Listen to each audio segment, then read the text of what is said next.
At my younger imperial sister's wedding ceremony, she suddenly lifted her skirt and let out a fart, loud, huge, and stinky. All the guests in the hall were stunned, only I, the reborn eldest princess, knew. She was not my long-lost younger sister at all, still less was she the little princess most beloved by our mother and elder brother. She was a transmigrated woman who could eavesdrop on my innermost thoughts in my previous life.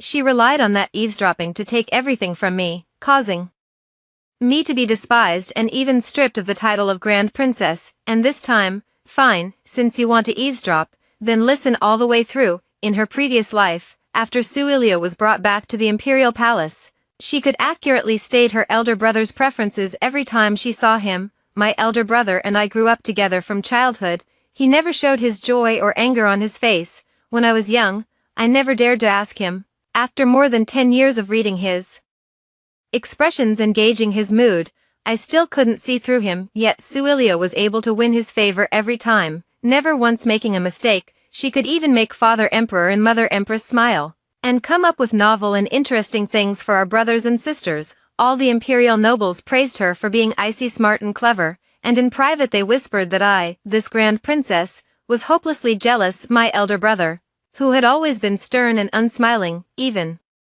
went out of his way to praise her to anyone he met. Lulu is considerate and understanding, and more to my liking than the grand princess. It was not until she issued an edict granting my betroth to Suilio that I knelt in the golden throne hall and begged bitterly. Ming Yen and I grew up together as childhood sweethearts, with a deep bond, but as soon as Suilio arrived, she wanted to take him away from me. Why? Yet Suilio tugged at my elder brother's sleeve and spoke softly. Imperial sister, you and the young general haven't met for several years. He has seen the lone smoke over the desert in the northwest and tasted the fine wines of the western regions. Some of the people and affairs in the palace may be a restraint to him. Why not let him go to Imperial Sister? Imperial Sister will surely cherish him well, and she can also help the royal family consolidate military power. I pretended to be furious and said coldly, "Isn't Imperial Sister also one of the palace's people? Coveting your elder sister's belongings, you're not worthy." Sui's eyes reddened, and she cowered behind Sufuwa. Royal brother, did I do something wrong to make royal sister so angry? Sufuwa patted her hand and, without even looking at me, immediately nodded. All the civil and military officials in the court were convinced by him. I took the imperial edict with tears in my eyes. On the day of the grand wedding, I deliberately repeated in my heart, the young general has long been tempered on the battlefield and dislikes delicate, frail, willow-like girls the most. He prefers fiery, straightforward women. He despises a bride pretending to be dignified and generous. That would be best if, during the wedding ceremony, you could lift your skirt and fart. Suilio's hand holding the red silk stiffened slightly. I sat in the seat of honor, watching her leisurely, and sure enough, she lifted up her wedding dress. Under everyone's watchful eyes, a thunderous fart exploded, and a stench spread everywhere.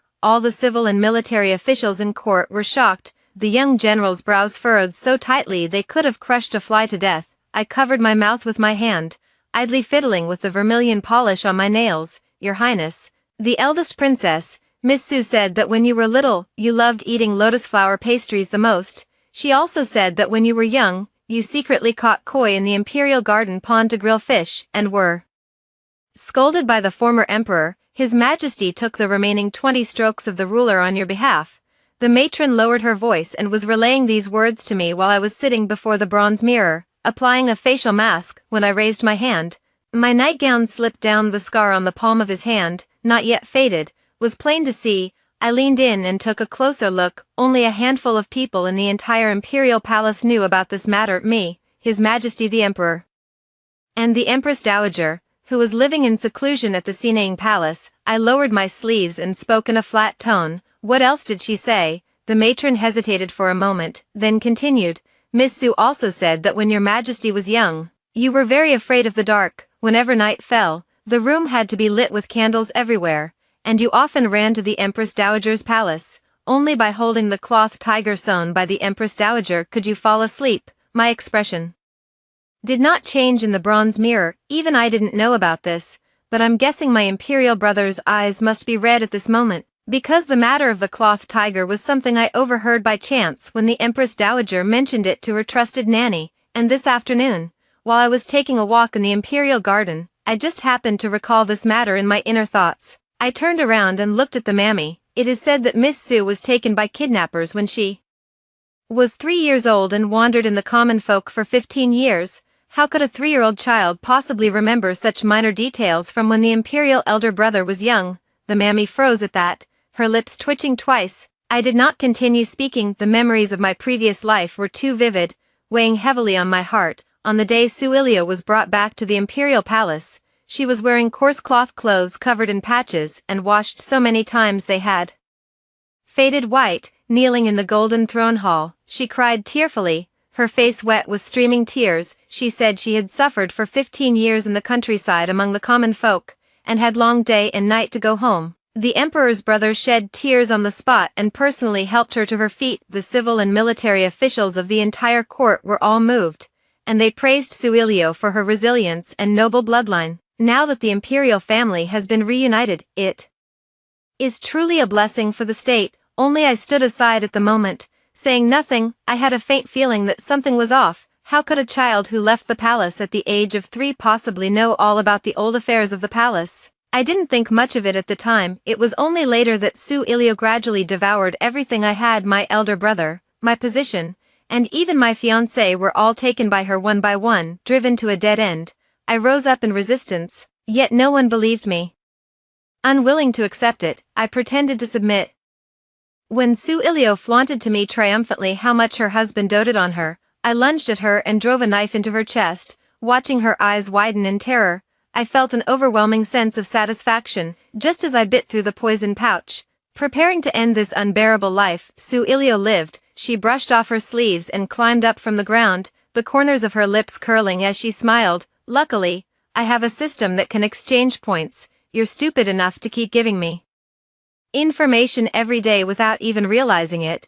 I didn't understand what she was talking about. What system, what points? All I knew was that I was about to die. She remained smug and haughty, looking down from above. I closed my eyes, unwilling to look at her twisted face, and swallowed my last breath. At the moment of my death, I finally understood one thing. She wasn't relying on memory at all. She was relying on overhearing my inner thoughts. Every time she happened to mention the crown prince's preferences, it was because I was standing beside her, thinking the very same thing. I made wedding dresses for her for 15 years before I finally saw through this scam. When I opened my eyes again, I had returned to the 3rd day after Sue Ilio was brought back to the palace. This time, I didn't rush to expose her. A person who acts by eavesdropping on others' innermost thoughts would hardly fear being exposed by them. What she feared most was that what she was fed was false information. Think it through. I curved the corners of my lips at the bronze mirror. The old maid was startled by my half-smiling, half-not expression. Your Highness, did you think of something funny? Nothing. I stood up and straightened my clothes. Tomorrow, His Highness will host a family banquet at Sheehan Cottage to welcome Miss Sue.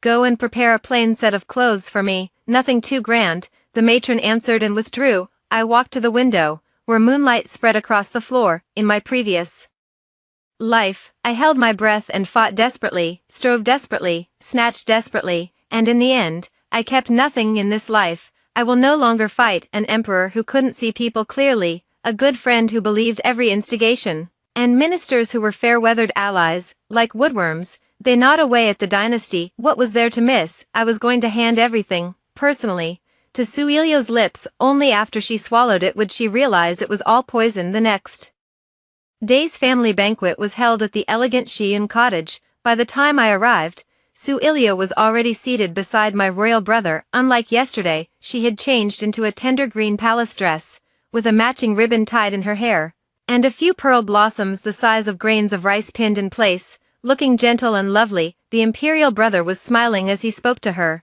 a tenderness in his brows that had never once appeared toward me. Just as I stopped at the doorway, Sue Ilio called out in a clear voice, "The imperial sister is here." She rose to meet me, looped her arm through mine, and acted as warmly as if we were sisters who had grown up together. I did not withdraw my hand, letting her pull me down to sit. The emperor brother's expression darkened slightly. He picked up his teacup and said, "Lulu has just returned to the palace and is still unfamiliar with everything here. As the elder sister, you should look after her more in the future. In my previous life, The emperor brother had said the same thing. I felt very upset and thought that the emperor brother was being biased. Clearly, I was the younger sister who had stayed by his side for more than 10 years. This time, I smiled and nodded. Don't worry, imperial brother, since my younger sister has come back, as her elder sister, I should naturally take better care of her. When I said this, I deliberately kept my mind blank. I just silently repeated the line of scripture I had read before going to sleep last night. Its general meaning was to urge people to do good and help save all living beings. Su Ilio kept her smile perfectly, until I noticed her back had stiffened slightly. She became nervous. She was waiting for me to think of something. Sure enough, not long after, His Majesty asked casually, Lulu, during these years among the common people, have you ever heard anyone play the zither? Su Ilio did not answer immediately. She only tilted her head slightly. It seemed like she was listening to something. A few seconds seemed stretched out for a very long time. Almost instantly, she came up with a delaying tactic. Elder brother, I've had to worry about making a living since I was little. I've had no spare mind to listen to music. Su Ilio's eyes brimmed with tears as she gently dabbed them away with a silk handkerchief. Her tone was plaintive, as if she had suffered a great injustice. Su Fuwa felt sorry for her, and put an arm around her shoulders, though his gaze drifted to Su Ilio's clean, smooth palm. Su Ilio withdrew the hand that had been wiping her tears, and I was still silently reciting scripture. She waited 2 more seconds before smiling and shifting the subject. I vaguely remember hearing it twice, but neither time could compare to the music in the palace. As a child, I vaguely remember there being a zither player in the palace, someone of exceptional skill who played beautifully. The imperial brother nodded and did not ask further, but I noticed that Su Ilio glanced at me, and a hint of gloom flashed across her eyes. She was wondering why I hadn't provided her with any information. Halfway through the family banquet, the palace attendants brought out several new dishes. The emperor brother picked up a chopstick full of steamed Crucian carp, his expression unchanged. In my previous life, I was thinking, the emperor brother doesn't like eating fish. He thinks they have too many bones and a fishy smell. He prefers venison. Then Su Ilio would thoughtfully have the attendants remove the fish and replace it with fresh venison, winning the emperor brother's praise. This time, I thought nothing at all. Su Ilio picked up her chopsticks, but still made no move. She was waiting for me to give an answer again. I lowered my head and took a sip of soup, and there was only one sentence repeating in my mind, outsmarting every plot to the point of brilliance, only to ruin your own life in the end. Su Ilio's chopsticks hovered in midair, and she finally could not hold on any longer. She had no choice but to speak up herself. Royal brother, this fish melts in the mouth and tastes delicious. Ilio likes it very much. The royal brother gave an in response and said nothing, but he didn't show the delighted expression he had in his previous life when his innermost thoughts were exposed. The family banquet passed in that subtle atmosphere. I returned to my own palace. Halfway there, I heard footsteps coming from behind. Royal sister, wait for me. Su Ilio hurried after me at a trot and affectionately hooked her arm through mine. Her smile was sweet to the point of cloying. Royal sister, I've just returned to the palace and don't know anything. I'll have to consult you a lot in the future. I patted the back of her hand. You're smart and clever. Why would you need my guidance? On the other hand, I said as if casually, why didn't you have the fish taken away for His Majesty just now? He doesn't really like eating fish. Su Ilio's smile froze for a moment. I forgot for a moment. It's been too long since I've spent time with imperial brother. I smiled without exposing her lie. I had already completely confirmed it in my heart. In my past life, I spent a full 3 years, using my own moth to the flame desperation to exchange for the truth. In this life, it only took 1 meal. Over the next few days, I began my own experiment. Whenever I was alone in a room with Su Ilio, I repeatedly recited in my heart the 1,000-character classic and the 100 family surnames that I had learned as a child. Or perhaps a master's or famed artist's work, humming the tune of a court banquet. Su Ilio's performance visibly worsened. Her smile also grew more and more forced each time, almost impossible to maintain. In her previous life, she had relied on me to know my royal brother's preferences inside and out, serving tea and pouring water, just right. In this life, without my inner voice's reminders, she began making mistakes more and more often. My imperial brother likes his study scented with a fresh, clean dragon's brain incense, but she sent the heavy scent of styrax instead. My imperial brother dislikes being disturbed while reviewing memorials.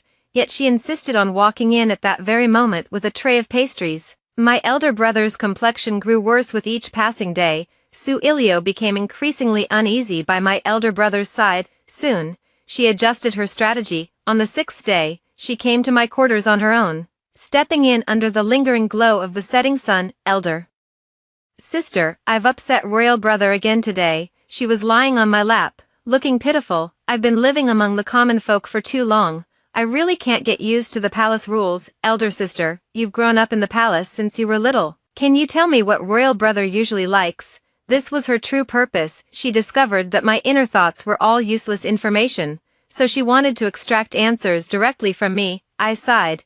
Imperial brother's temper is hard to fathom. I have been by his side for so many years, and I still often guess wrong. Su Ilio held my hand tightly, her eyes shining as she put on an earnest expression of listening carefully. I continued, however, there is one thing I am very certain of. The thing His Majesty the Emperor dislikes most is people trying to guess what he's thinking. The more deliberately you try to please him, the more false he finds it. Su Yi and Lu Rua nodded thoughtfully. That very night, she changed her approach. When she saw the crown prince, she no longer fussed over him at every turn with warm concern, tried to curry favor, or put on an innocent, worldly unaware expression. Sure enough, the crown prince looked at her a couple more times than before. I saw all of this with my own eyes. Su Ilio was greatly encouraged, thinking she had found a breakthrough. Little did she know, this was the first bait I had fed her. A few more days passed, and when the flowers in the imperial garden were in full bloom, a flower viewing banquet was held in the palace. The imperial concubines and royal relatives had all arrived. Su Ilio was wearing a pale yellow ruchuan, bright and elegant, drawing many compliments. The dowager consorts gathered around her, asking her all sorts of questions, and she answered smoothly and behaved with proper decorum. It was not until someone asked her a question. I heard that you were lost among the common people for 15 years, so much time has passed. Do you have any proof that you are of royal blood? The one speaking was Princess Pingning, the legitimate eldest daughter of the Duke of Ming's household. Her status was noble and respected, and the other women of official families all had to defer to her by 3 parts. Su Ilio was stunned. In her previous life, someone had asked this same question as well. What I was thinking at the time was, my younger sister seems to have a birthmark on her wrist, exactly the same as the one on the Empress Dowager's wrist. Su Ilio said as instructed. The emperor personally verified it on the spot, and everyone witnessed the red birthmark on her hand. From then on, no one questioned it anymore, and this time what I was thinking in my heart was, the Empress Dowager has a red mole on her left shoulder, and all members of the royal bloodline inherit this mole. I wonder whether this younger sister has one. Of course, that was fake. There was no red mole on the Empress Dowager's body at all. Sure enough, Su Ilio took up the thread, stood up, and made a graceful bow, replying to Your Highness. Although Ilio was cast adrift among the common people, she has always borne the mark customary to royal blood. My mother Empress has a red mole on her left shoulder, and I have one as well. Princess Pining frowned slightly. On the Empress Dowager's left shoulder, I was a playmate of the Empress Dowager in our maiden days, and we kept each other company for many years, yet I had never heard that the Empress Dowager had such a feature on her left shoulder. Su Ilio's expression changed slightly. A thought flashed quickly through my mind. It's the right shoulder. I remembered wrong. It's the right shoulder. Su Ilio immediately corrected herself. Ilio remembered wrong. It's the right shoulder. The Princess Pingning's brows knitted even tighter.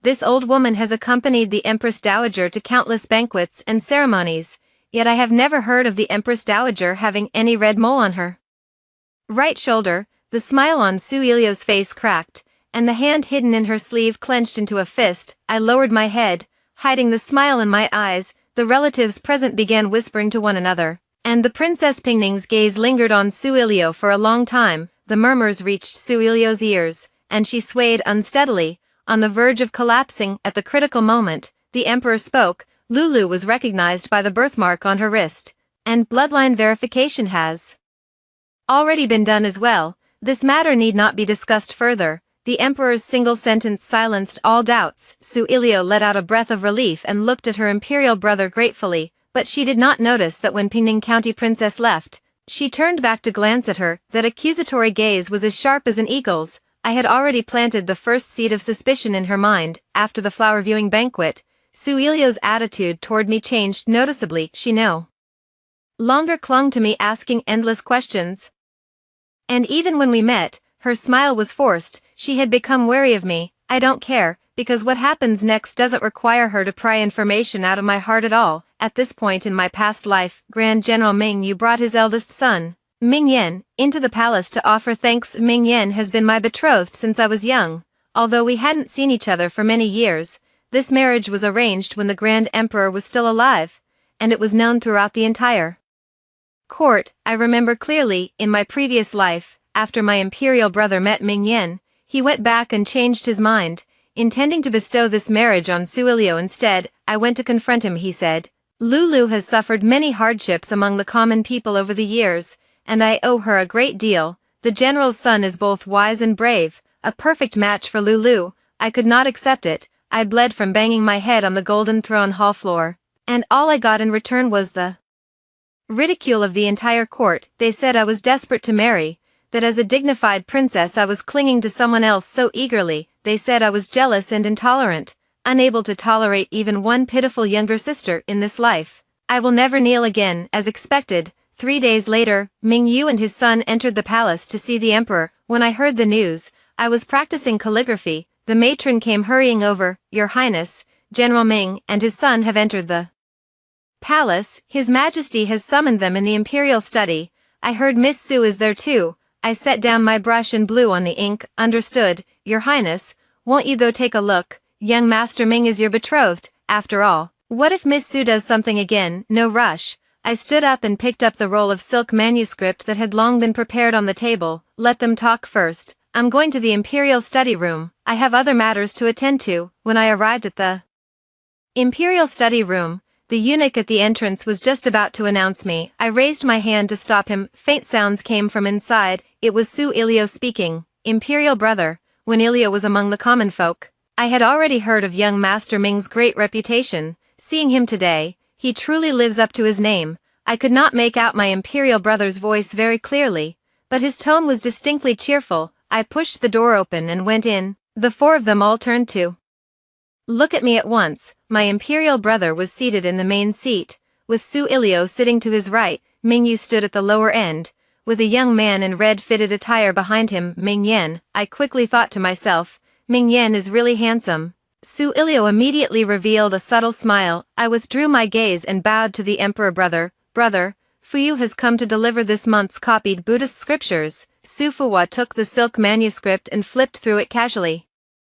You've really become more and more idle. What do you keep copying these things for all day? Pray for blessings for the Empress Dowager. The emperor remained silent for a moment and said nothing more. The Empress Dowager was the softest place in his heart. Anyone who mentioned her could make him quiet for a moment. The smile on Suilio's face faded a little. I turned to leave, and just as I reached the door, the emperor called me back. Wait, I stopped in my tracks. Since you're here, you might as well meet the young master of the Ming family. The marriage arranged by the late emperor is something you should pay more attention to.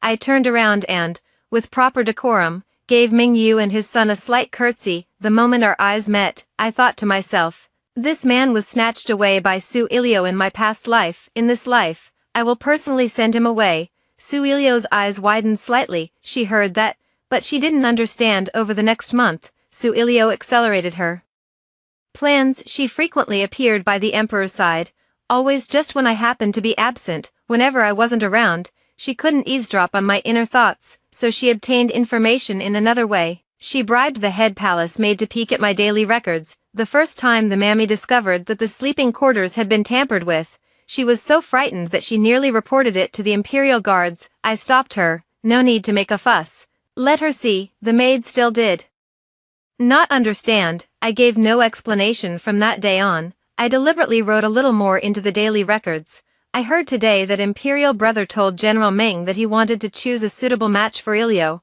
so she could have a good future. Imperial brother privately sighed that the general's son is of noble character and weighty integrity. If he could be matched with Ilio, it would also make up for his guilt toward her. All of this was made up, but when Suilio saw it, she was so excited that she couldn't sleep well for 2 days. 2 weeks later, the emperor brought up Suilio's marriage in court. His exact words were, Lulu is growing older, it's time to discuss marriage. Do you all have any suitable candidates in her previous life? As soon as this topic was raised, the entire court of civil and military officials began chattering away, recommending a pair of young talents. In the end, Su Ilua cried in front of her imperial brother herself. She said that her heart belonged only to Ming Yen. The imperial brother felt sorry for his younger sister and directly issued an imperial edict to grant the marriage. In this life, before anyone else could speak, Su Ilua herself had already lost her composure. She knelt before the emperor, her eyes red as she said a few words. Royal brother,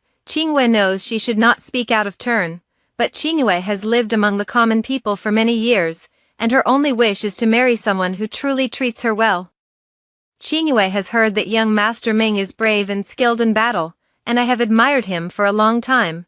I hope royal brother will grant my wish. There was a moment of hesitation in the emperor's expression, because Ming Yen was my betrothed, and he knew that very well. Su Ilio's words were essentially an open demand, made right in front of him, to steal his sister's fiancé. In his previous life, he had agreed without the slightest hesitation. In this life, because Su Ilio's recent performance was not as flawless as it had been in his previous life, the emperor had a moment of hesitation. He looked at me. What do you think? Everyone's eyes were fixed on me. Su Ilio was also looking at me, her fingers trembling slightly. I knew she was concentrating fully at that moment, receiving my inner thoughts. I slowly thought of a sentence in my heart. It doesn't matter, it's fine to give her to him. Anyway, Ming Yen and I haven't seen each other for so many years, so even if we got married, there wouldn't be much point. Ming Yen is in the prime of his youth and vigor. Who knows if he'd be reckless in bed? I couldn't handle that. After hearing this, Su Ilio's face first turned red, and then her shoulders relaxed, the corners of her mouth lifted slightly, as I expected. Before I even had a chance to speak, Su Ilio preemptively spoke for me. Royal sister, you and the young general have not seen each other for many years, and this marriage is also a burden on you. Why not give it to your younger sister? I will certainly cherish it and can also help the imperial family win over military power. I lowered my head, putting on an expression of forbearance. Then I spoke. Brother Emperor, Fuyu is willing. The entire hall fell silent. The emperor was somewhat surprised. Are you truly willing? I raised my head, the corners of my eyes slightly red. Your humble sister and young Master Ming have not seen each other for a long time, so there is no real affection between us. Since Sister Ilio is devoted to him, I am unwilling to be the villain who tears apart a match. My voice was very low. However, I have one request. On the day of the wedding, may I personally place the crown on my sister's head, to fulfill our sisterly bond. The emperor nodded, his tone carrying a rare hint of apology. You've been wronged. Su Ilio joyfully thanked him for his grace. As she withdrew from the grand hall, she passed by me and, lowering her voice, said a sentence. Sister, you made the right choice. I didn't look at her because I was afraid I would laugh out loud. After the imperial marriage edict was issued, the entire palace became busy. Su Yi's wedding dress was hastily made, the betrothal gifts were prepared, and the wedding banquet was arranged. Everyone revolved around her. No one came to ask me a single thing. The matron's eyes reddened with heartache. Your Highness, this is your marriage after all. It was a match personally arranged by the late emperor. Are you really just going to hand it over to someone else? I patted her hand. Mother, trust me. Nanny G wiped away her tears and said nothing. I took an old booklet from the cabinet, its pages densely covered with writing. This is a list I spent 3 years compiling in my past life, detailing all of Ming Yan's likes and dislikes in my past life. I went to great lengths to prepare these, only for them all to end up as a wedding dress for Su Ilio. In this life, these records have found another use. I turned to one of the pages. It read, Ming Yan prefers quiet and favors women who are gentle, reserved, and introverted in their affections. He despises women who are ostentatious and make a scene in public, regarding them as ill-bred.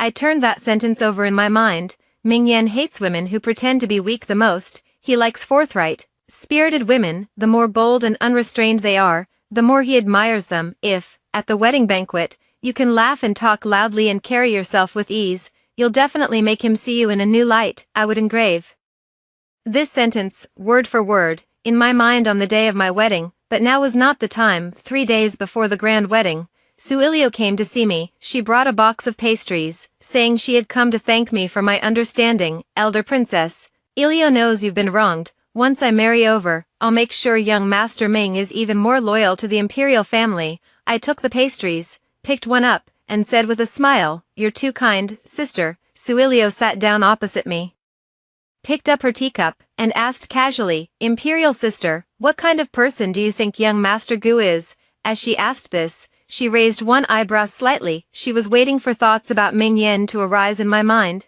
I set down the pastry and thought to myself, Ming Yen, actually, he's quite easygoing and doesn't pay much attention to rules. He likes frank, generous women the most, and hates that kind of timid, fussy behavior. Suilio nodded thoughtfully. She put down the teacup and smiled sincerely. "Thank you, Imperial sister, I understand." After she left, I pushed the remaining pastries aside. The matron muttered softly when she took the pastries away, "Your Highness, she was trying to pry words out of you." "I know." I walked to the window. The hibiscus outside was in full bloom, and its faint fragrance drifted into the hall. She thought she had gotten the truth out of him. The old maid was stunned. "Your Highness means..." I shook my head and said nothing. There was a girl riding in the same carriage, her beauty like the hibiscus bloom, about to soar and flutter, her jade ornaments jingling like precious gems. The wedding date was drawing near. I silently did the math in my heart. In her past life, she stole everything from me. In this life, all I need to do is give her back one wedding. On the day of the grand wedding,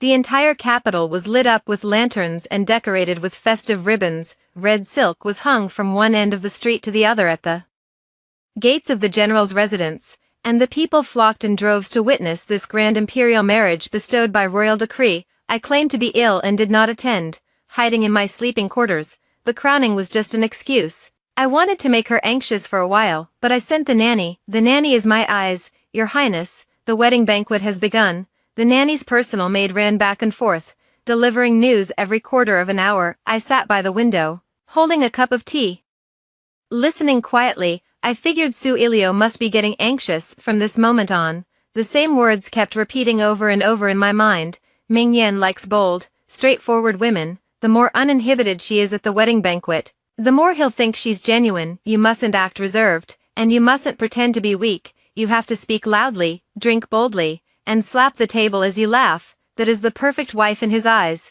I kept thinking it over again and again, repeatedly.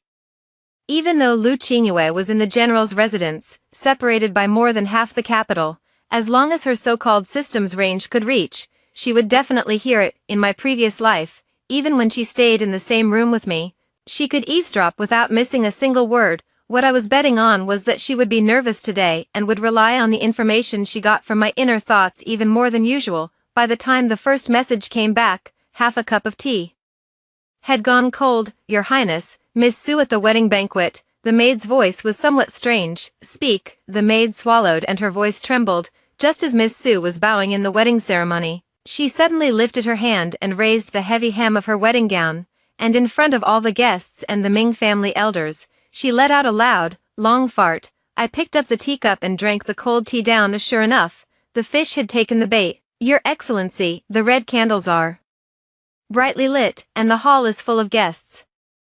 The stench instantly spread through the wedding hall, and everyone froze in place. The lively and festive atmosphere from just a moment ago instantly fell into dead silence.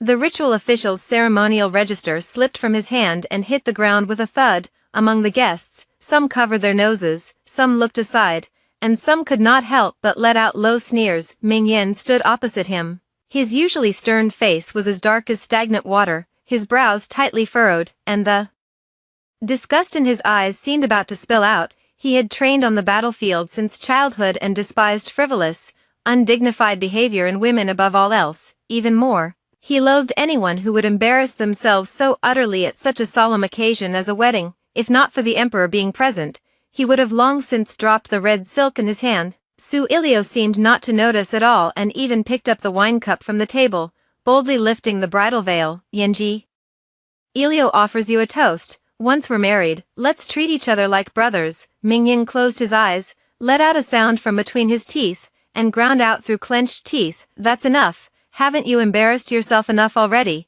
Is this the kind of upbringing my Ming family's bride has?" Upon hearing this, Suilio froze in place, her hand still holding up the hem of her skirt. The color drained from her face, turning from flushed red to deathly pale, then to ashen. Gray, the gazes of the entire crowd pierced her like needles, making it impossible for her to move an inch. How could things have turned out like this? But she finally panicked. She vaguely realized that from beginning to end, she had been toyed with by me. What upset her the most was her imperial brother's shocked and disgusted gaze. He raised his hand and pointed at her, unable to speak for a long moment. In the end, he still announced that the ceremony would proceed as usual. The people below held back their smiles and hurriedly instructed the attendants to fetch silk fans. The auspicious celebrant sang out the congratulatory words, and the newlyweds bowed to each other. Su Ilio was half supported and half dragged by the servants of the Ming family into the bridal chamber. No one in the entire manor treated her with respect anymore. The servant women whispered behind her back, the maids lowered their heads to hide their smiles, and even the meals sent over from the kitchen were already half cold. She sat on the wedding bed covered with peanuts and longans, trembling all over, ashamed and furious, frightened and resentful. She waited for Ming Yen to come in, waiting for his comfort, hoping he would be like the men in the storybooks and put old grievances aside, but she waited from dusk until deep night. Half the red candles had burned away, yet Ming Yen never once stepped into the bridal chamber. She took off the jade bracelet from her wrist and handed it to the maid.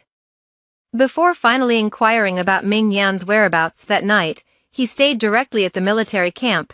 Before dawn the next day, he entered the palace to request an imperial decree, citing the urgent situation along the northwest border defenses, and asked to depart for the frontier immediately. The emperor, already feeling humiliated, granted the request at once. On the second day of the wedding, the groom traveled far to the northwest, leaving the bride alone to keep watch over the empty residence. Su Ilio became the biggest laughingstock in the entire capital. She spent her days in the general's residence as if each one were a year. She endured for 3 days, and finally returned to the palace in full dress, wanting to cry to her imperial brother and win back his favor. But outside the imperial study, the attendant bent at the waist to block the doorway, his tone calm yet brooking no argument. Madam Ming, His Majesty has ordered that no outside guests be received today. I am a royal princess, not some outside guest, Su Ilio cried sharply. His Majesty said that no one is to be received, no matter who comes.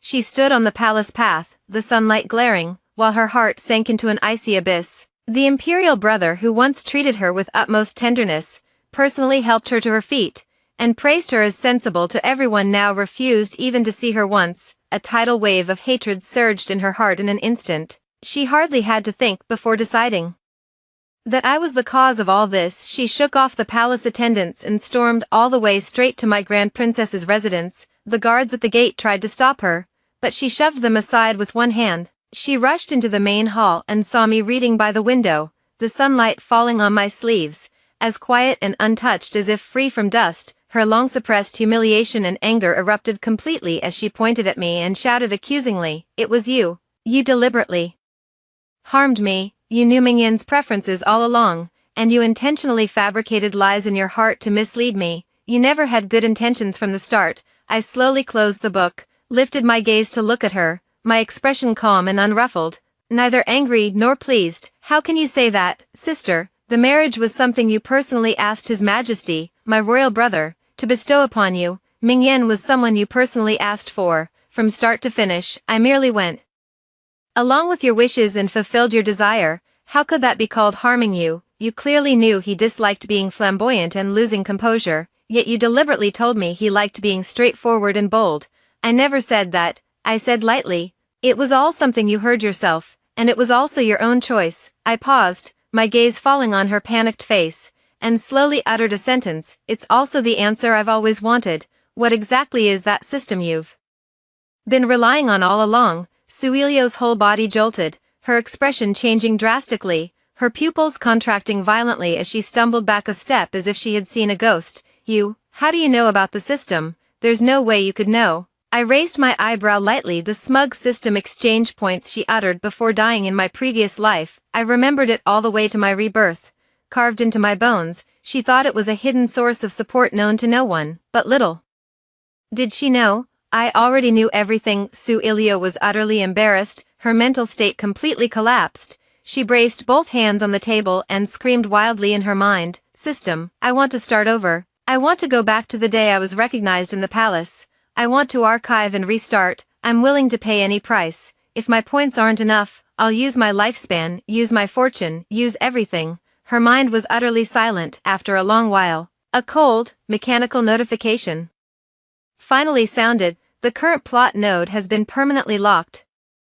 It cannot be rewound, archived, or restarted. The host's behavior has severely deviated from the task trajectory, credibility has been reset to 0, and the system will no longer provide assistance. No. Su Yilu was so enraged that she blurted out in fury, collapsing weakly to the ground, her face ashen, her golden finger for survival, her confidence in crossing through time and space, at the very moment she needed it most. It had abandoned her completely. Just then, the sound of steady, slow footsteps came from outside the hall. A woman dressed in a plain-colored palace robe, bearing a serene and dignified air, walked in slowly. A mutton-fat white jade hairpin rested in her temples, and her brows and eyes concealed the calmness and authority of someone who had seen countless tides of change. The Empress Dowager, who had lived in seclusion in the Sinang Palace for years and rarely concerned herself with worldly affairs. Su Ilio, as if grasping the last straw, scrambled over in a panic,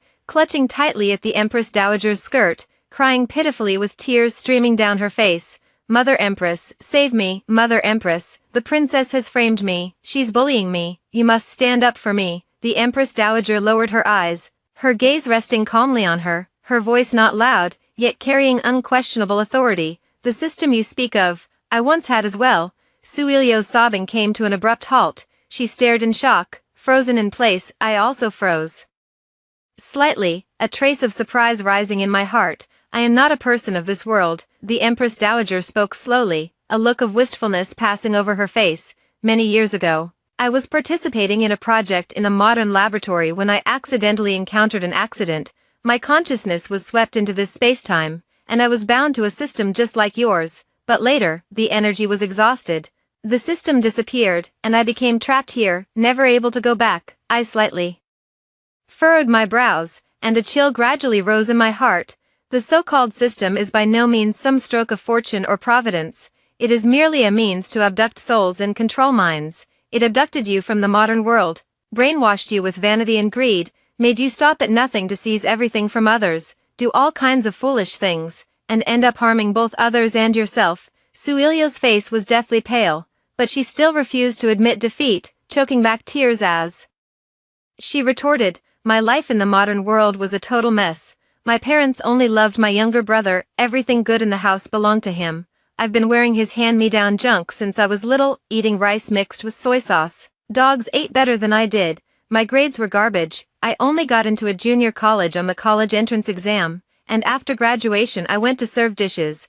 I worked myself to the bone every day, but my monthly pay wasn't even as much as one piece of clothing. Even buying a cheap combo meal made me hesitate for ages. After coming here, I'm a precious princess, cherished by the emperor. I have endless delicacies to eat and endless wealth and glory to enjoy. Why can't I have this? Why should I go back and live that miserable kind of life? The Empress Dowager looked at her, her eyes carrying no rebuke, only complex pity. You crave wealth and luxury, and that is not wrong. What is wrong is that you used the wrong means, and that you built your happiness on the suffering of others. I will give you a choice. I will make a deal with you. You will transfer all the system's remaining permissions to me, and I will ensure that you live your entire life in dying without worry for food or clothing. With your princess status intact and your engagement to the Ming family unbroken. Su Ilio shuddered all over, then looked up at the Empress Dowager, and then at me. She couldn't bear to part with the palace and her noble status, nor the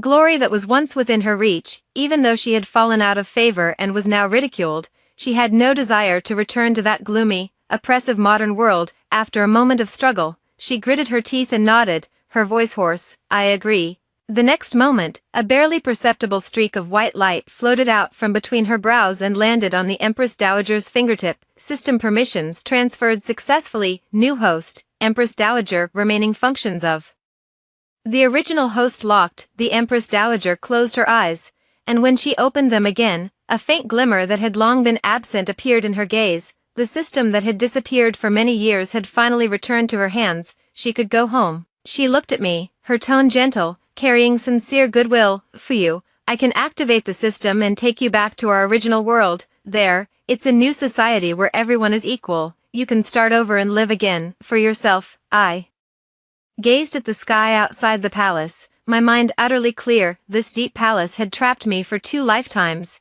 In my past life, I died miserably. In this one, I laid out my plans. I have fought, hated, resented, and exacted revenge. Now that our grudges have been settled and the knot in my heart has unraveled, I no longer need to remain trapped in this square world, playing the role of someone's elder sister, someone's subject. I said solemnly. All right, the Empress Dowager asked softly. How do you want to deal with Suilio? I looked at Suilio, who was slumped on the ground, her face full of fear and unease, and said calmly, she chose the path herself, and she'll walk it to the end. The engagement remains, the status remains. She will continue to be Madame Ming, guarding everything she fought so hard to obtain. Since I now have the chance to leave, I won't entangle myself with her or seek revenge on her. Letting her go is not compassion, it is that I deserve a better life. The Empress Dowager nodded and said nothing more. That night, deep into the dark hours, when the palace water clock had run dry, the Empress Dowager activated the system. A soft white light enveloped the two of us, and our figures gradually faded, disappearing into the silent bedchamber. As for the remaining points, they were used to alter everyone else's memories of me and the Empress Dowager. There was no longer any Empress Dowager or Su Fuyu in the world. When I opened my eyes again, the world before me had become completely different. Towering buildings stood in rows, traffic flowed endlessly, neon lights flashed, and the streets were alive with noise and voices. Everything was unfamiliar yet novel. The Empress Dowager had resumed her original identity. She had originally been a senior professor at a top university in the country, learned and widely respected. She had a name, Li Tsongi. Professor Li helped me get an ID card, took me in as his goddaughter, and gave me a stable, warm home. From then on, my name was Li Fuyu. I was only 16. In this developed, peaceful society, it was still not too late for everything. I cast aside the past and started over. The knowledge in elementary and middle school was obscure and unfamiliar to me, so I studied day and night, teaching myself without pause. I was naturally intelligent, with a photographic memory and the ability to draw inferences from one example to another. In just 2 short years, I had filled in all the foundational gaps. In high school, I officially stepped into the campus.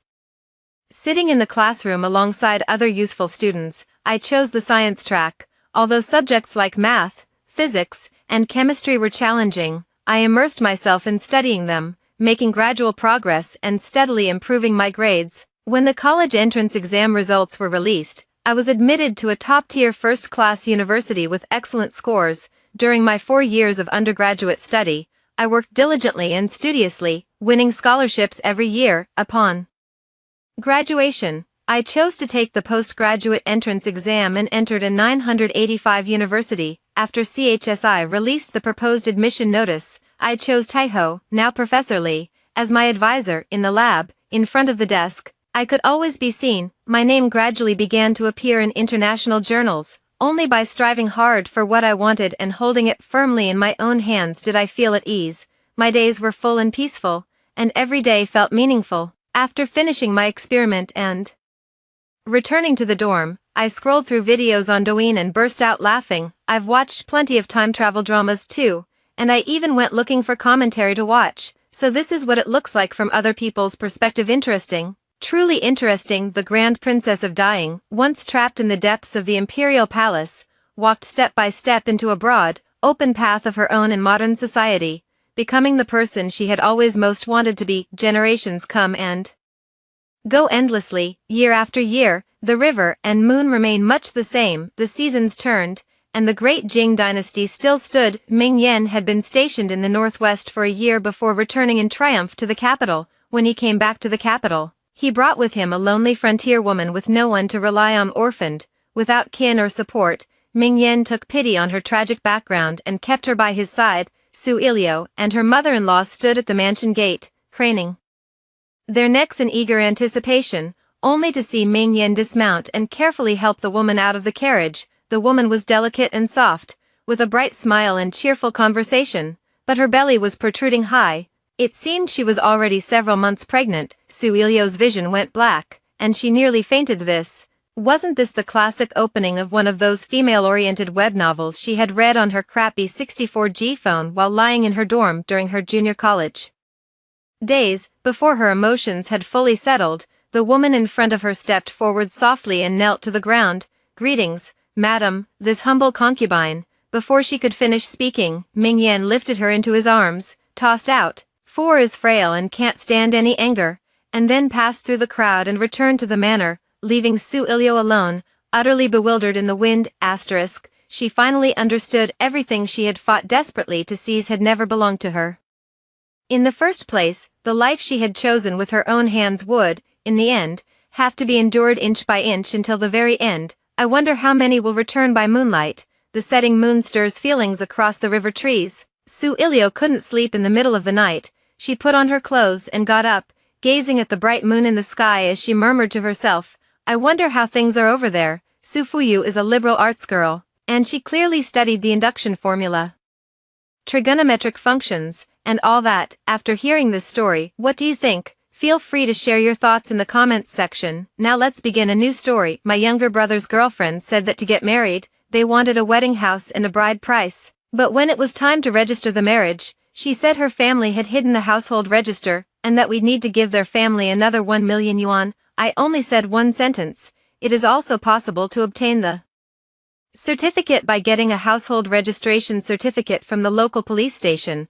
Was it really that her father didn't want her to get married, or was it her own decision? The girl left in shame and anger, but on the bus, she was killed in a traffic accident. The child in her womb also died with her. From then on, my younger brother never mentioned her in front of us again, until I returned to my parents' home with a huge belly. He secretly poisoned my food. There was a gush of fresh blood beneath me, curled up on the floor. I clutched at his suit pant leg and begged him to save me, to save the child in my womb. Does it hurt? Won't ya hurt like this once too? You and the child in your womb should both die, uncle, auntie. I want to get our marriage certificate too, but my parents hid the household register. They said that if we gave another 1 million, they would let me and Ruolong get our marriage certificate. Shen Wanxia twisted her fingers, looking like she was about to cry but not quite. Her parents looked troubled. They were embarrassed to say it out loud because buying them a wedding house and preparing a 1 million yuan bride price had already drained all their savings, and now,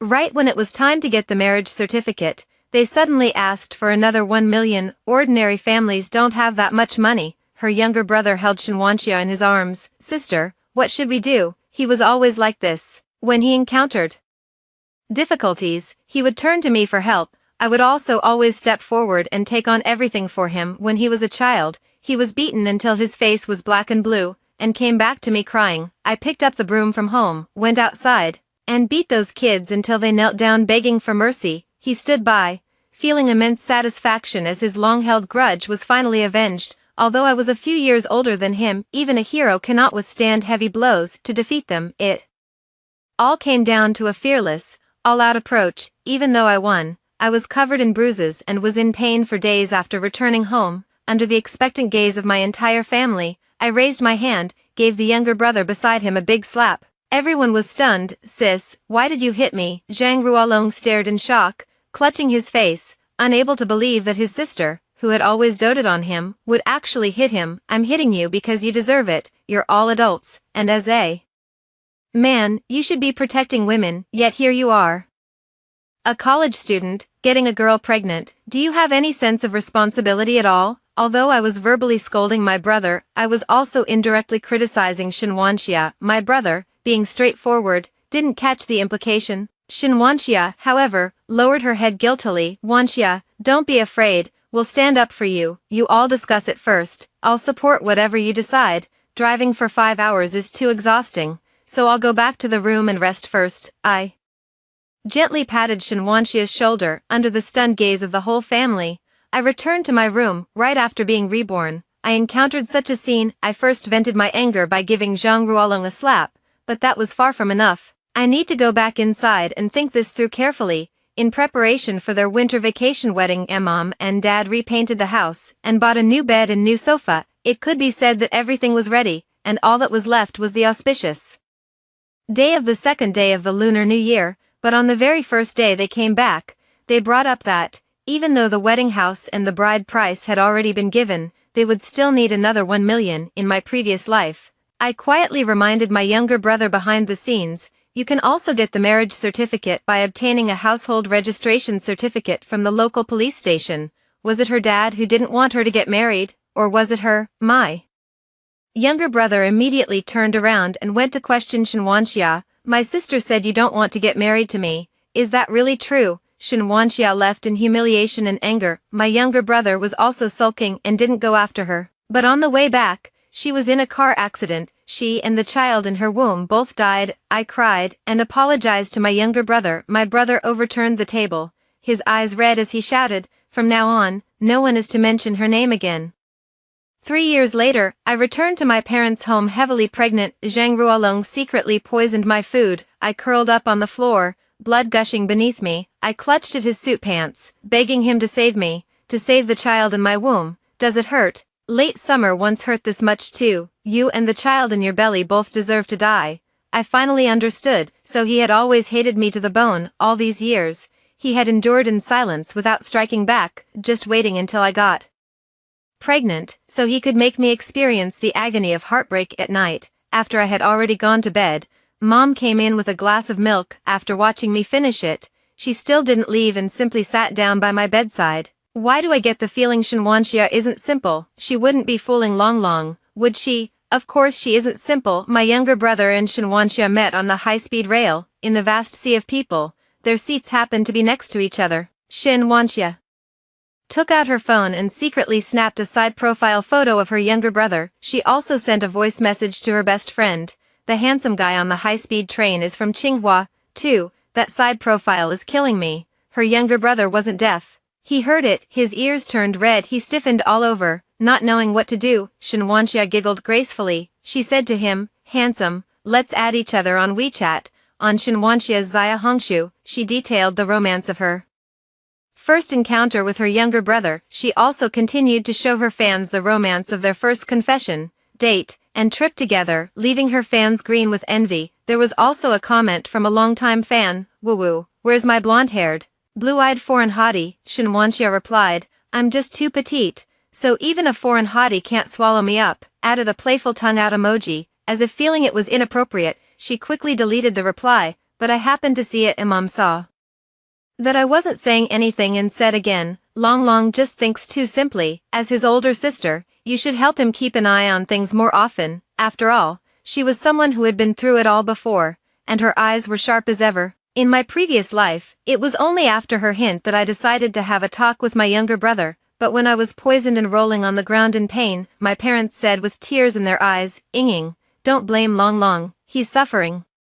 too. They didn't poison me, but they watched me take my last breath, did nothing. At this thought, my tone turned cold. Long is about to get married anyway, so he can be responsible for his own actions. Let's not worry about this anymore, okay? Seeing that I was not budging no matter what, my mother then said, as if it were only natural, how much money do you still have? We're still counting on you for this 1 million, so I'm still the one we're counting on. I laughed in anger. Mom, I don't have a single cent on me anymore, you know that, don't you? Your dad and I are incompetent. We put you through college and already racked up a mountain of debt, which we've only just finished paying off. My mother wore a pained expression, her weathered face all crumpled with wrinkles. In my previous life, I couldn't bear to see my parents suffer, because they sent me away to study, and almost all the girls in our village started working or got married very early. For this kindness, I was willing to give them everything I had, but now, I don't want to do that anymore. I kept scrolling on my phone and didn't say anything. Ying, now that you're working and know so many big bosses,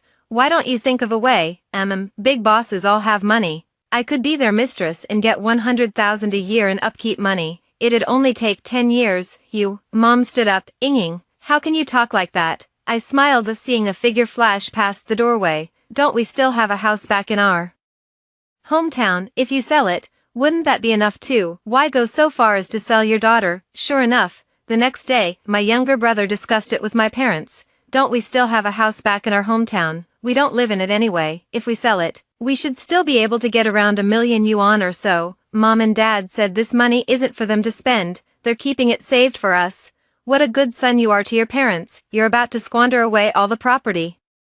Your parents inherited from their ancestors, I sneered inwardly, but didn't show it on my face that day. He dragged his parents to the real estate agency to list the house, but his parents hesitated and did not go. On the third day, the dining table was filled with joy. Wonderful, Wanxia, you're pregnant. Mom's voice was full of surprise. Even Dad, who had always been stern, softened his expression at that moment. My younger brother carefully helped Wanxia along. She's just a little scatterbrain, she didn't even know she was pregnant.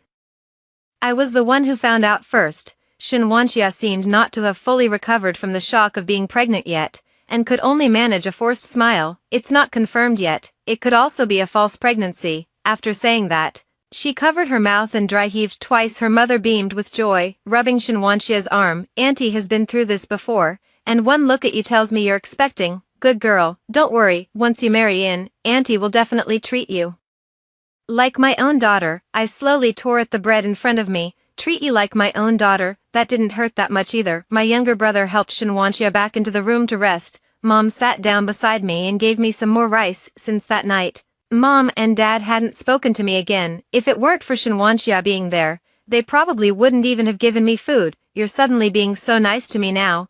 I knew you didn't have any good intentions. Ying, you've worked hard before, putting in both money and effort for your younger brother. I smiled. Who hasn't had a moment when lard clouded their judgment? If I were reborn early, I wouldn't spend a single cent outside. In my previous life, I spent so much money on my family, and not a single word of thanks. In their eyes, it was only natural for me to sell my blood and kidneys for them. In this life, I refused to give them money anymore. Yet they still had to thank me for what I had done before. People are just cheap. You're about to become an aunt now. Even if you won't do it for me, do it for the baby's sake. Just think of it as Mom borrowing from you. I'll pay you back when I have money. I thought it was funny. Mom, do you think I've been able to save any money these past few years? Which household expense haven't I been covering? The last time my younger brother bought a house, I already told you that was all the money I had. Mom hadn't said anything yet. My younger brother came out with an angry look on his face. Sis, how could you talk to Mom like that? Since you came back this time, you've changed. You weren't like this before. After being reborn and coming back, I thought about it countless times. Why was I so devoted and diligent toward my family at the beginning, yet treated that way later? I figured it out, because I had only focused on materially supporting my family, but they forgot an old saying: to combat poverty, first combat ignorance; to alleviate poverty, first develop intelligence. I endlessly satisfied my family's material needs, which fostered their laziness. They didn't need to be hardworking or strive. They only had to reach out, and they could get whatever they wanted. Give it to me, destroy it. I can understand my parents' ignorance, but my younger brother is supposed to be an outstanding student, and he's like this too. I'm truly heartbroken. I was wearing thin pajamas, standing in the living room, enduring this family's criticism, and I only felt a chill in my heart. The grievance that rose from nowhere made the corners of my eyes sting. If I give someone 10 yuan, he will thank me. If I give him 10 yuan every day, when I don't give it to him, he will angrily say to me, "Give me my money." Tell me, whose money is it really? Dad couldn't stand listening any longer. Pointing at me, he cursed and said sternly, "Get out." What is this? I sent you to school so you could mock me. Get out of this house right now. We'll pretend we never gave birth to a backstabbing ingrate like you. I held back my tears, and once again, my tender heart filled with strength. They told me to get lost. Great, so I got lost far away, freed. My parents eventually sold the house in our hometown. The house could have sold for more than 900,000 yuan, but because they urgently needed money, my younger brother rushed to sell it for 500,000 yuan. They didn't have foresight and didn't know that this house would be demolished just 1 month later, and 1 unit could be exchanged for 4, but I know. Wow. I borrowed money from friends around me and bought the house. A month later, the house was demolished. I chose to take the demolition compensation, made 2 or 3 million, pretty pleased with himself. My parents didn't have enough for 1 million, so they borrowed from relatives and took out bank loans to scrape the money together. Of course, this is what I heard from my cousin. She is 2 years younger than me. Our families lived close to each other, and we grew up together. We were closer than real sisters. When I was killed by my younger brother, she saw the entire thing from outside the door. She shoved her younger brother away and loudly called him a murderer. She took out her phone to call 120. At that moment, her younger brother had gone mad with bloodlust and decided to go all the way. he picked up the hammer and smashed it against his cousin's head. Blood flowed down from her forehead, and she collapsed beside me. My mom borrowed money from her family and then spent a good while belittling me at their house. My second aunt's family had only one daughter, my cousin. Usually, my mom would have a sense of superiority in front of her, as if saying, I have a son, and you don't. After my younger brother got into Tsinghua, that sense of superiority grew even more inflated. Now, she suddenly has to swallow her pride and ask someone to lend her money. It's also ironic. It's all Ying's fault. Tell me, what's the use of me having given birth to her? She wouldn't even help her own younger brother. Does she even have a shred of humanity? Second aunt was fair and unbiased. Ying gives you 2,000 yuan a month for retirement, doesn't she? Why do you still need money to help her younger brother get married?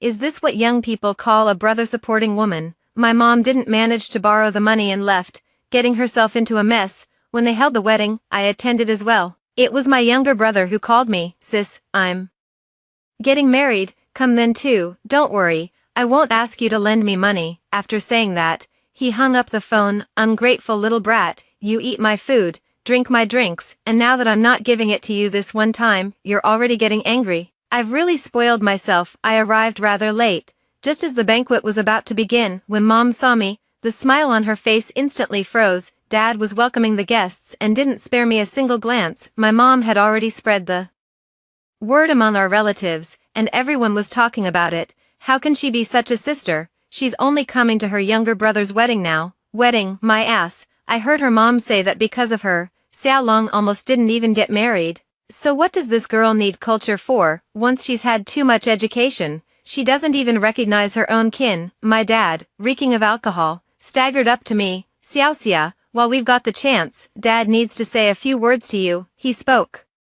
with a thick accent, repeating the same few phrases over and over. Family members should love and care for each other, and help one another. If you don't listen to the advice of your elders, you'll suffer the consequences. Since I was young, they had been endlessly brainwashing me. You're the older sister, so you have to let your younger brother have everything. Your mom and dad are useless. Ying, your brother will have to rely on you in the future. An eldest sister is like a mother, an eldest sister is like a mother, and it ruined my life right now.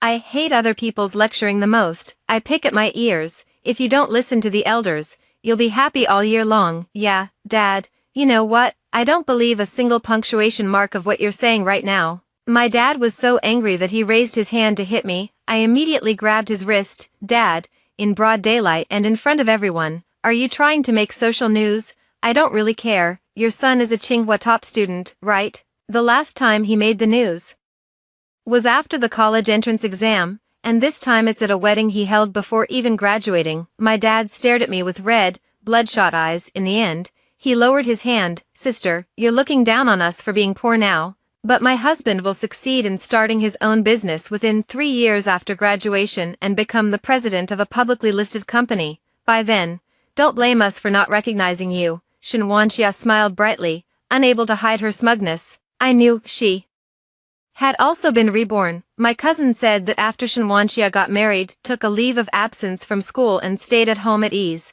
waiting to give birth. She was utterly obedient to her younger brother, and was also very filial to her mother-in-law and father-in-law. I became even more certain of my own thoughts. The person in her previous life who despised her younger brother as a pauper, how could she possibly have married him in peace, let alone shown filial respect to his parents? She knew that 3 years after graduating, her younger brother became the CEO. She believed that if she just endured for a few years, she would eventually see the end of her suffering and the arrival of better days, and enjoy boundless wealth and luxury. But what she didn't know was, my younger brother's success did not come from himself, it came from me. In this life, without my financial support and connections, he would be nothing. Professor Chen raised his glass, and placed his hand behind my chair, as if he were about to wrap his arms around me. This old bastard. Once I went to my younger brother's school to look for him, and he happened to run into me. He added me on WeChat, saying it would make it easier to communicate with students' parents about the students' situation at school. I couldn't refuse. After that,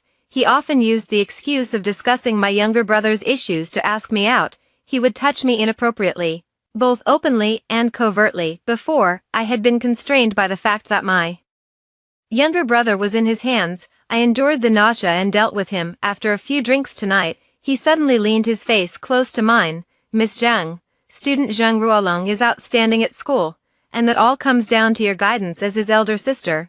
I hurriedly moved my body aside, looking at his armpit. I covered my mouth and dry heaved twice. Professor Chen had gotten me so unsettled that I raised my elbow and sniffed it. No taste. As he spoke, he lowered the arm that was wrapped around the back of my seat and, looking displeased, filled the decanter in front of me to the brim, then held it up before me. There is a college student entrepreneurship competition selection coming up soon, and I plan to let Zhang Ruolong take part. I let out a cold laugh. I took the glass and poured all the wine over his head. The wine dripped down his sparse hair and onto his oily face. He was furious.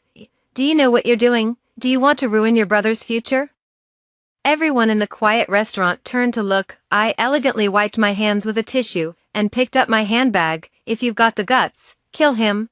That would at least live up to your title of professor. The professor really didn't disappoint me. That very day, he went back and started causing trouble for Zhang Ruolong. His younger brother arrived at the classroom just as the class bell rang, and was criticized harshly by the professor. When he was called on in class, his answers were too brief, accused of being perfunctory and incomplete. When the answer was comprehensive, it was criticized as wordy and not concise enough. It left Zhang Ruolong completely dumbfounded. He had always been the professor's favorite student, and after preparing for so long, when everyone thought the student entrepreneurship competition entry spot was unquestionably his, the professor gave the slot to another classmate. There were classmates who spoke up for him, feeling it was unfair. Some took pleasure in others' misfortunes. My younger female cousin and my younger brother were at the same school, and she never tired of reporting to me on anything and everything about him in this life. She is still so close to me, knowing that I had cut ties with my family. They still supported me unconditionally, respect other people's fate, and let go of the urge to help.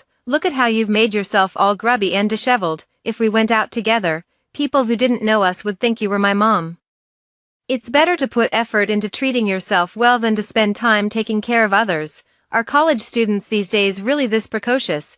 He's got quite a way with lecturing people. My younger cousin is precocious, but I, as her younger brother, still haven't really grown up. I cut off his living expenses, and my parents also didn't have the ability to keep giving him money, and his life immediately became difficult. The money on his meal card ran out, and when he had no money to top it up, he sent me a WeChat message. Why haven't you sent me this month's living expenses? Even though you've cut ties with mom and dad, I'm still your younger brother. I'm just a student. Where am I supposed to get money? I didn't reply at all. Why can't a student get money when I was earning my living expenses? Wasn't I also a student? In order to protect his fragile self-esteem, I gave him good food, good clothes, and good things to use. I was always afraid that others would look down on him. As a result, he developed the habit of setting impossible standards for himself while being incapable of matching them. Washing bowls and plates, he thought it was dirty and beneath him, so he refused to do it. Tutoring, he thought the pay was too low, and the round trip was too far, so he didn't do it. Working the register at a coffee shop was, in fact, easy, but after standing all day, he was so tired he could barely straighten his back, and he quit that very night. But with empty pockets, he still had to eat. Went back to work again, and the only thing left was dishwashing, which still needed someone. This was someone who had never even helped up an oil bottle when it fell over at home, so of course he had no idea how to wash dishes. That very day, he smashed a whole basket of bowls and plates into pieces. No money was made, and over 200 was lost. The reason this young master of his has never suffered these hardships is because I've already suffered them for him. I started washing dishes for people during winter and summer breaks when I was in high school. Later, I got into university, and aside from attending classes, I was always on the road working part-time, handing out flyers, tutoring, working as a cashier, carrying plates. No time for dating or making friends. Always alone. My classmates all say I'm strange and arrogant. I don't want to explain. I just wanted to earn a little more, to ease the burden on my family. Now, I've let go of the rotten mud I once propped up against the wall. Can you still pull yourself together? Shen Wanxia had already started thinking of herself as the CEO's wife, and the child in her belly was a little second-generation rich kid who would one day inherit a fortune worth hundreds of millions. How could one bear such grievance? The vegetables must be organic, the fish and meat must be imported from abroad, and the fruit must be high-end fruit costing hundreds of yuan per box. Even the water she drank was a fixed brand. What could her parents say? If they were to say anything, it would be that these things weren't for her to eat herself, it's for the precious grandson in her belly to eat. The child in her belly is no mere embryo, he's practically a money-devouring beast. In just a few months, she ate the family out of house and home with just one mouth. The money she had promised relatives and friends she would pay back as soon as possible was now impossible to repay, and to make matters worse, Shen Wanqing was still showing off on moments every day. Today I went to a prenatal yoga class. Yesterday I ate French black truffles again, and paired it with a caption about 1982 Lafayette, saying to drink in moderation. I'm fine, and the baby is fine too. The relatives' WeChat group started being sarcastic. My second aunt directly sent over a Douyin video. Being in debt is a form of support, not pressing for repayment is a form of trust. Repaying as soon as possible is being responsible for that trust. My eldest uncle was quite straightforward, and said in front of my dad, my son is getting married and buying a house now too. If you two tighten your belts and save a little, it'll be enough to pay back the money my family lent you. My dad's face flushed red with embarrassment. He kept smoking in silence the whole way home. When my younger brother got home, dejected and downcast, he found out, vent all the anger in his heart onto Shen Wanxia. It's all your fault. You kept saying I was going to be a CEO, but now I can't even do a decent job washing dishes. For someone, I'm just a useless cripple. He was just like my parents, always hanging were useless on their lips, pounding on his own head, giving up on himself. It's all because I'm useless. Even if the child is born, he'll only suffer with me. Let's abort him. I'm not a CEO. I can't afford to support you. Shen Wanxia was scared. She quickly hugged her younger brother. Honey, you're the lifeline of a CEO. How can you go wash dishes for others? I'll think of a way to handle the money. Shen Wanxia went back to her parents' home. She wanted to take out the 1 million she had previously given her parents. They had told her before that they were saving it for her, but as soon as she opened her mouth, her parents said that this money was for emergencies, and unless it was absolutely necessary, it couldn't be taken out. Shen Wanxia watched her brother and sister-in-law exchanging meaningful glances there, and she roughly guessed what was going on. So it really was the brother and sister-in-law who had taken 500,000 yuan. Mom and Dad, I'll have money in the future. Please take out the remaining 500,000 and let me use it. At first, Shen Wanxia tried to persuade them kindly, but her parents were still unwilling. They intended to use the money to buy themselves retirement insurance. This way, I'll have some security in my old age. That's my money, my husband's family's money. What right do you have to use it? If you won't give it to me now, just wait until I make it big later. We'll see whether I'll give it to you then. She had a huge argument with them at home. So angry I almost had a miscarriage. Came back with 100,000 yuan. I work in finance, and I had been supporting the family all along. I have almost never had any money left in my hands, and now I no longer give money to my family. Plus the money I made from selling the demolition compensation house, the 3 million, I put all of it into stocks. Because I had memories from my previous life, I chose to buy when the stock price was at its lowest, and sell everything when it reached its highest price. Repeating this several times, it multiplied several times over from 3 million. Easily achieve financial freedom. At the same time, she was also given the title of Goddess of Stocks. When I had money and fame, my colleagues no longer ignore me because of my arrogance and aloofness. Instead, they all began extending olive branches to me. They would invite me to company dinners, and thoughtfully bring me a portion during afternoon tea as well. Even my casual outfits are praised by them. I go to work happily every day, happily counting money. It really feels great. Shen Wanxia came to see me, holding her huge pregnant belly. Zhang Ruing, you've been reborn too, haven't you? Otherwise, you wouldn't treat my husband like this. I had already heard the rumors. Zhang Ruolong could no longer stand the professor's constant targeting, and one day he finally exploded, rushing onto the podium, and gave Professor Zhang 2 punches to the eyes. Poor Professor Zhang's glasses were smashed, and a shard of broken lens stabbed into his eye. He covered his eyes right there in class, in so much pain that he let loose a stream of curses. One of Professor Zhang's eyes had been blinded, and he firmly refused to settle, determined to make Zhang Ruolong rot in prison. Later, Shen Wanxia went to see Professor Zhang alone several times, and stayed in this divorced older man's office for a full hour each time. Professor Zhang felt better and relented, agreeing to settle privately, but he demanded a hefty amount of compensation. Because of this matter, Zhang Ruolong was disciplined and persuaded to withdraw from school. Every day he would smash tables and chairs at home. I know you look down on me. In my last life, you didn't approve of me being with Ruolong. In this life, although you didn't stop us, you deliberately refused to give us any money to spend. You want to watch us starve to death. Shen Wanxia looked at me with eyes as if they were soaked in poison.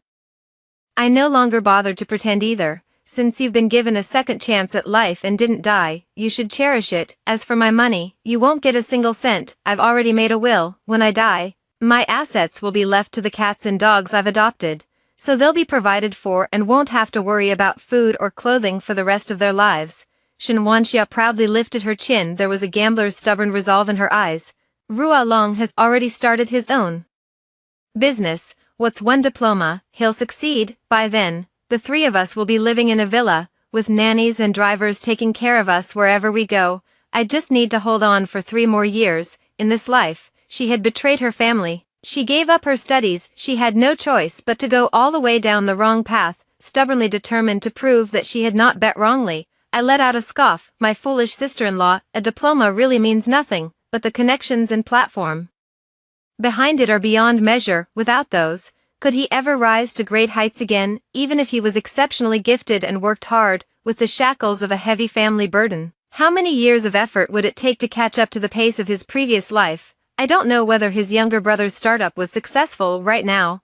I only have 2 things to do. First, work hard to make money. Second, enjoy life. Life is vast and unpredictable. Beautiful time should be spent on beautiful things. In the past, whenever I earned a little money, I was reluctant to spend it carelessly, because I had to save it for my parents and for my younger brother. Now, during my time off, I'll take my younger cousin to a tea house in Qingdu to leisurely have our ears cleaned. I'll go to the seaside in Qingdao to feel the breeze, drink beer, and eat clams. I'll go to Gulanjiu in Xiamen, ride a bicycle along the Island Loop Road, and watch the sea at dusk. And I'll also go to Dali and Lijiang to stay in guest houses and take photos at popular spots. My colleagues all say I've become more dazzling and beautiful than before. I only learned from the news report that my parents had been arrested for drug trafficking. My younger brother and Shen Wanxia found me. He was unshaven, his face weathered with age and hardship, dressed in a deformed, dirty tracksuit. He no longer looked like the handsome, upright college student he once was.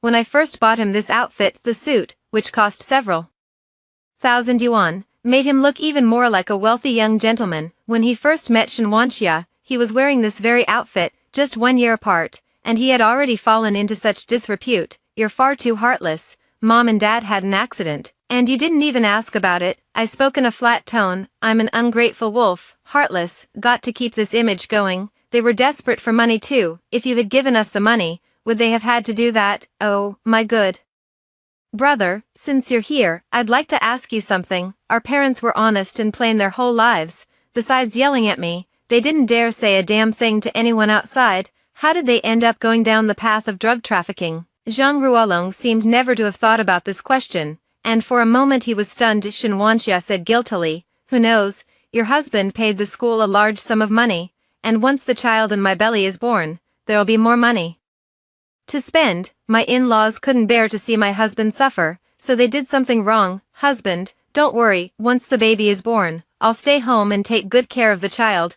You can focus on starting your business. The 3 of us will surely make it someday. She took hold of Zhang Ruolong's arm, but he impatiently shook her off. Besides telling me to start a business every day, do you have anything else to say? I don't even have a college diploma. I'm completely clueless. Where am I supposed to start a business? Shen Wanxia collapsed onto the floor, clutching her stomach in pain. She looked down at what was beneath her. Hubby, I think my water just broke. Seeing the pool of liquid beneath her, Zhang Ruolong hurriedly crouched down in front of her. I'm sorry, Wanxia, I'm sorry. I was too impulsive. Shen Wanxia held her belly. It's okay, honey, I don't blame you. The baby just can't wait to come out. He wants to help Daddy get through this difficult time together. At a time like this, they were still putting on such a tragic scene out of kindness. I called 120 for them, and that was already the greatest good deed I could do for them. That same night, my younger paternal cousin gave me a call. She was brimming with excitement. Guess what kind of thing Shen Wanxia gave birth to? I joked. It wouldn't be a Neza, would it? Even if it were Neza, that'd be fine. but what she gave birth to was a blonde-haired, blue-eyed foreigner. When the nurse brought the baby out, Zhang Ruolong was completely stunned. He rushed into the delivery room, and before Shen Wanxia even had her pants on, he dragged her out into the hallway and beat her until her face was bruised and swollen. The whole hospital went to watch the spectacle, and a lot of people filmed the scene on the spot, so it was all over the internet. Everyone said he was the most pitiful expectant father. My cousin scared in amazement over the phone, but I wasn't surprised at all, actually. After Shen Wanxia and her younger brother left in a fuss, I chased them outside. Big sister, please let me go. I don't want to marry some poor nobody and live a life of hardship forever. She covered her chest and dry heaved a few times. You're pregnant. I tried to help her up, but she quickly raised her hand to refuse. My ex-boyfriend doesn't like using condoms. This time I got pregnant with his child. Even if he doesn't marry me, they'll have to give me a large amount of compensation. Zhang Ruolong is very simple and nice, but he's just too poor. I regret it. Between bread and love, I choose bread. I let her go, but I couldn't bear to tell my younger brother the truth. Later, Shen Wanxia died in a car accident, and I thought there was no need to slander her reputation behind her back after she had already died. Moreover, letting my younger brother know that his relationship was so sordid was rather cruel, so I stopped bringing it up unexpectedly. He blamed everything on me. In this life, I did not warn my younger brother again. I chose to let him bear the consequences of his own actions. As it turned out, he couldn't bear them as public opinion kept fermenting. Everyone came to know about my younger brother's situation. Top-tier university star student, unmarried cohabitation, assaulting a teacher, advised to withdraw from school, startup failure, the most miserable soon-to-be father. He had been labeled with too many things. Is blood relation really that important? Throughout the entire pregnancy, you were his father.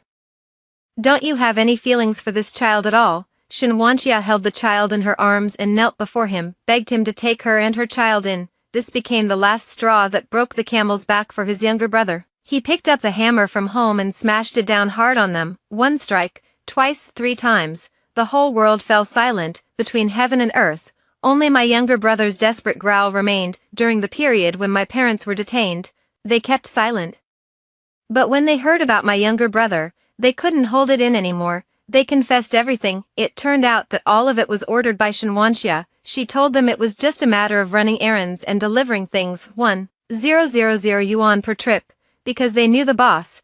That was why they were given such a high price. The two of them felt like a pie had fallen from the sky, and arrived at the agreed location full of joy, only when they saw the Ghostfire youths swaying their heads by the back door of the bar did they realize things were not that simple. But the temptation of 1,000 yuan was too great, so they held on to a stroke of luck and did it again and again, until she was caught. Shen Wanxia was the intermediary and knew more. If she hadn't died, she would spend the rest of her life in prison, just like my parents. A year later, a prison guard contacted me and said my younger brother was very depressed in prison, constantly mumbling about reincarnation, CEOs, and things like that. As if his mental state was a little off, he urged me to visit him in prison and help stabilize the patient's emotions. I didn't agree. No matter what he remembered, or whether he was reborn like I was, it didn't matter in this life. I didn't interfere in his life. With a clear conscience, he was atoning for his sins in prison, while I was living my own life in the outside world,